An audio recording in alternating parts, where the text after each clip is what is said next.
Malang yang dialami Amalia Syafitri, 27 tahun, warga Jalan Cendrawasih, Kecamatan Sako, Palembang, yang kehilangan duit puluhan juta rupiah gara-gara diiming-imingi bisa jadi pegawai P3K di salah siko kantor instansi pemerintahan Sumsel, duit 40 juta melayang.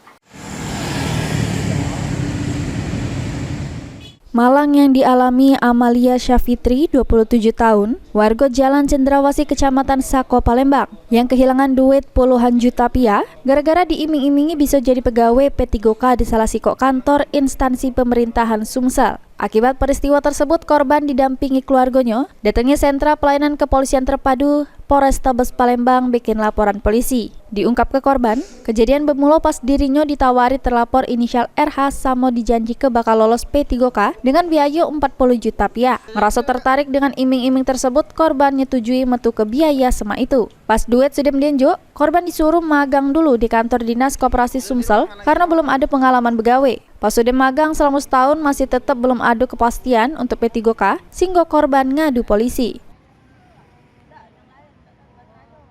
Aku kan kenal sama Randy, ada wong tiga. Randy, Eriko, Benny. Terus? Jadi yang kenal nih Randy. Terus yang bohong nih Benny. Kasusnya nih penipuannya nih 40 juta. 40 juta kita rugi ya? Itu dijanjikannya kita jadi honor itu? Apa sih honor? Honor. Pegawai honor? Honor ke P3K. Oh, honor dulu kita dijanjikannya itu? Baru ke dinas koperasi. Oh, duit sudah dikasih, begawe tak kita itu? Magang Kak, magang selama 1 tahun tak digaji. Oh, cuma magang be? Ya. Tapi memang magangnya di situ? Iya, magangnya. Kapan itu dijanjikan waktu itu? Transaksinya? Transaksinya tuh 2023. Magangnya 2024. 24. Untuk P3K-nya katanya kapan itu? 2024. 2024 lah. P3K lewat.